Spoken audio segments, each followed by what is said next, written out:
सलीम साहब, आपकी जानिब आना चाहती हूँ। अर्जेंटाइन जिस तरह से कल मैच जीता, उसके बाद उन्होंने जो फॉकलैंड्स मालविनास का बैनर लहरा दिया, आपको लगता है कि ये फीफा कोड ऑफ कंडक्ट की कितनी बड़ी खिलाफ वर्जी? अगर हम साइक्लोनी की बात करें तो उन्होंने मैच से पहले कहा था कि ये पॉलिटिकल नहीं बनेगा, लेकिन एंड पे ये बन गया। बिल्कुल, और ये ना सिर्फ इस मैच में, इससे पहले भी इन्होंने किया है, क्योंकि इन लोगों का पहले तारीखी एक झगड़ा रहा है।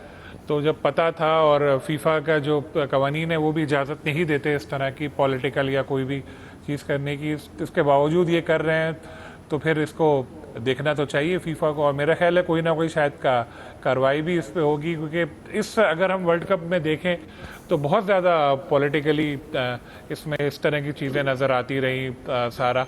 और एक मैच ऐसा भी हुआ था जिसमें गालिबन ईरान के कोच थे, उन्होंने भी एक फ्लैग उठाया था, फ़लस्तीन का था शायद, और भी चल रहे थे। तो वो तो चलो एक सही चीज़ थी, यहाँ पर ये अपने लेकर आ गए। तो ये इस तरह से हो रही है, अगर जैसे उस वक्त भी कुछ नहीं हुआ तो शायद इस वक्त भी कुछ ना हो। लेकिन ये एक चीज़ ऐसी नज़र आई जिसकी वजह से टेंशन बहुत था, दोनों टीमों के दरमियान भी बहुत टेंशन था प्लेयर्स में। और मैच के बाद भी झड़पें भी हुई शायकीन की, और मैच से पहले भी हुई, और बल्कि लंदन तक में झड़पें हुई हैं।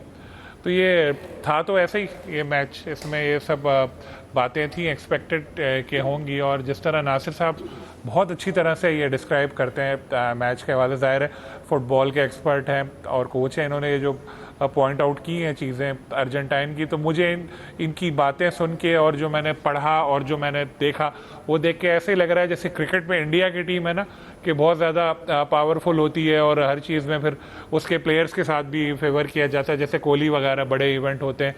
तो इसी तरह यहाँ पर अर्जेंटाइन की टीम है कि उनके साथ भी बहुत ज़्यादा फेवर किया जा रहा है उनको, क्योंकि आखिर तक उनको रखना था, उनको मैच जितवाना था। इस वक्त नज़र तो ये ऐसी चीज़ें आ रही हैं, नो डाउट गेम उनका अच्छा है और वो जीते भी हैं अच्छा परफॉर्म करके, लेकिन ये चीज़ मेक श्योर की गई है कि ये हारे ना, चाहे वो जिस तरह भी किया गया हो। कल के जैसे पहले हाफ में भी मैंने भी पढ़ा भी बाद में कि कई ऐसे फाउल थे जो देने चाहिए थे जो नहीं दिए, पिछले मैचों में भी इस तरह की चीज़ें नज़र आ रही थी। तो ये मसाइल तो हैं, ये फीफा ने इनको फेवर बहुत किया, शायद कमर्शियल एंगल इसमें हो, क्योंकि ज़ाहिर है मेसी को भी लोग पसंद करते हैं और चाहते भी हैं कि टाइटल का अपना ये लोग दिफा करें। लेकिन जो भी है, अगर फेयर प्ले पे भी देखते तो शायद ये पहुंच ही जाते, या हो सकता है एक मैच पहले हुआ था ऐसा जिसमें हारने का चांस ज़्यादा था इनका, तो इसकी वजह से थोड़ा सा वर्ल्ड कप दागदार भी हुआ है।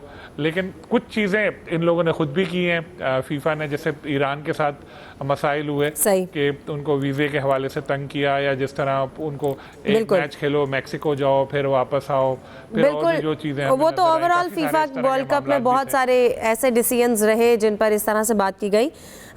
यूसुफ, मेसी की अगर हम गेम के हवाले से बात करें, इस एज में भी इतनी इफेक्टिवनेस इसके हवाले से, बिकॉज जो कल दोनों गोल्स हुए मार्टिनेज ने किया, फर्नांडिस ने किए, बट इसमें मेसी किसी तरह से शामिल रहे, उनका वो पास था और डिफेंडर्स जो थे उन्होंने बहुत कोशिश की इंग्लैंड के कि हम कंटेन कर सकें मेसी को, लेकिन फिर भी वो डिफरेंस क्रिएट कर गए।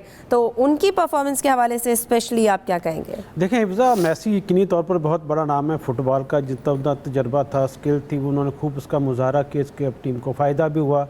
एक हम बात करते हैं स्पोर्ट्स में फेयर प्ले की, और फीफा तो इस पर बहुत ज़्यादा बिलीव करता है कि खेल के दौरान दोनों टीमों को यकसा मौके मिलने चाहिए, किसी के साथ कोई ज़्यादती नहीं होनी चाहिए। ठीक है, मेसी बहुत बड़ा नाम है, बहुत उसकी बहुत ज़्यादा फॉलोइंग है और लोग उसको पूजा भी करते हैं। हमारे यहाँ पाकिस्तान में भी आपको देखा कि रियारी में एक बहुत बड़ी तादाद है जो मेसी के फॉलोअर्स की, यंगस्टर की।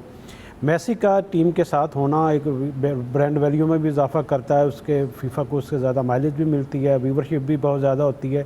और कल जो सेमीफाइनल हुआ सबसे ज़्यादा देखा जाने वाला इसको मैच कहा गया है फीफा की तरफ से भी। यकीनी तौर पर जो फाइनल होगा इससे ज़्यादा जानदार होगा, क्योंकि उसमें दोबारा मेसी इन एक्शन होंगे। मेसी का चूँकि ये छठा वर्ल्ड कप पे, और जो मैच वो हारेंगे यहीं पर उनका जो करियर वो भी ख़त्म हो जाएगा। मेसी के हवाले से मैं नासिर इस्माइल साहब की बात से इत्तेफाक करता हूं कि ख़ास तौर पर थोड़ा सा उनको वीवीआईपी प्रोटोकॉल दिया जा रहा है। उनके बाद फैसले रेफरीज़ के ऐसे थे जिनकी वजह से उसको लगता था कि साफ तौर पर मेसी को फेवर दी गई है। हो सकता है कि इसके पीछे कोई एक लॉबी भी हो जो चाहती हो कि मेसी कम से कम फाइनल ज़रूर खेले, क्योंकि एक बड़ा नाम है, मार्केटिंग हवाले से भी यकीनी तौर पर इस पर कुछ चीज़ें होंगी। लेकिन हमें ये नहीं भूलना चाहिए कि मेसी इन चीज़ों की वजह से मकबूल है। मेसी ने अपनी काबिलियत, अपनी बलबूते पर, अपनी फॉर्म की फ़िटनेस की वजह से यहाँ तक अपनी बर्तरी साबित की है। उसने साबित कर दिया है कि प्रेशर गेम में वो ज़्यादा हिम्मत नहीं हारते, बल्कि अपनी स्किल, उसकी अपनी तवा रखते हैं और पूरी टीम के लिए कोशा रहते हैं हमेशा। जब भी मद्दे मुकाबले टीमें आती हैं तो उनका यही होता है कि तरीक़ाकार के मेसी पर 3 या 4 अटैकर या डिफेंडर जो हैं उसको उन पर चढ़ा दिया जाए कि वो मेसी को किसी सूरत भी खाली जगह ना दे। लेकिन मेसी ने अपने सिर्फ ये नहीं देखे कि मैंने सिर्फ गोल करने, बल्कि उन्होंने अपने पासेस के ज़रिए गोल भी करवाएं, जिसकी वजह से उनकी टीम को फ़ायदा हुआ। कल के मैच में भी हमने ऐसा ही देखा कि जो उनका पास था जिस पर हेड के ज़रिए मार्टिन ने गोल किया, वो शानदार गोल उसको कहा जा सकता है। बिल्कुल। नासिर साहब हमारे साथ लाइन पर मौजूद है, कहिएगा अब अर्जेंटाइन और स्पेन दोनों फाइनल में हैं, तो आपको क्या लगता है फाइनल की स्ट्रेटजी, फाइनल की फेवरेट कौन है? फेवरेट तो मैं डेफिनेटली जिस तरीके से स्पेन ने आउट क्लास किया फ्रांस को, तो मैं समझता हूँ कि वो टीम एक यंग टीम है। एवरेज एज उनकी आई थिंक 26 साल उनकी एवरेज एज है फ्रांस की, अपना स्पेन की। तो अगर यही फुटबॉल उन्होंने खेला और अगर के 22 डिसीजन ना हुए इस मैच के अंदर, क्योंकि जिसकी उम्मीद भरपूर है कि वो करेंगे, क्योंकि इनका देखिए ना, आप लोग बात कर रहे हैं मार्केटिंग ब्रांडिंग की, मार्केटिंग ब्रांडिंग से ये चीज़ बहुत ऊपर जा चुकी है, क्योंकि इसकी जो प्राइज मनी है वो अभी तक वर्ल्ड कप की हिस्ट्री में इतनी बड़ी प्राइज मनी विनर को कभी नहीं मिली। ठीक है, और इसके अंदर अभी ऑलरेडी इन्वेस्टिगेशन FBI ने शुरू कर दी है।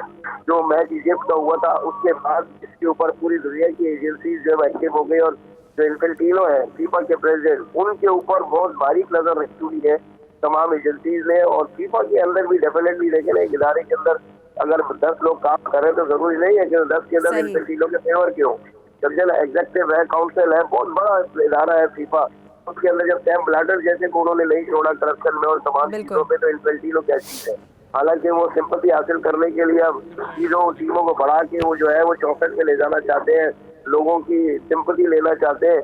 लेकिन फीफा कभी भी करप्ट आदमी को या इस किस्म के जो वाइस दो या फेवरेटिज्म की तरफ जा देगा। फीफा प्रेसिडेंट की सेलिब्रेशन बनती नहीं है किसी भी टीम के गोल करने के ऊपर उठ के गले मिलना, जाके अगले से मिलना। पिछले वाले मैच में देखे अर्जेंटाइन जब इजिप्ट को जीता था तो कैसी सेलिब्रेशन उन्होंने की, मुझे तो नजर आ रहा है कि वो उसके फैन होना अच्छी बात है, लेकिन सेलिब्रेशन इस तरीके से बैठे बैठे आदमी फीफा प्रेसिडेंट ताली बजाए, अंगूठा दिखाए, ओके, लेकिन गले मिलना और जाके अगली टीम को लेट डाउन करना, this is not the way to act of the FIFA president.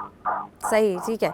मुफाज, आपकी क्या प्रेडिक्शन है फाइनल को लेके, स्पेन वर्सेस अर्जेंटाइन? देखिए, फाइनल मैच आने से पहले तो कल तो हम कंग्रेचुलेट कहते हैं अर्जेंटाइन को। थ्रू आउट द इवेंट उन्होंने उस तरह नहीं खेला जैसे इल्ज़ाम लगते रहे कि ऑस्ट्रिया को हरा के, कैप वर्डी को हरा के ये आगे आए हैं। इसमें कोई शक नहीं है, इनको फेवर दी गई है। लेकिन कल जिस अंदाज से अर्जेंटाइन के खिलाड़ी खेले हैं, मतलब जश्न मनाया जा रहा था पूरी दुनिया में, एक हाइप क्रिएट हो चुकी थी कि यार इंग्लैंड एक दफ़ा इन्हें हरा दे तो मीम्स की बरसात कर दें। लेकिन फिर जैसे आपने कहा, मेसी ने असिस्ट किए 2 गोल और मार्टिनेज ने जो एंड वाला गोल किया हेड किक 80वें मिनट में ये आए हैं, ये तो ये भी एक नया रिकॉर्ड है। और ये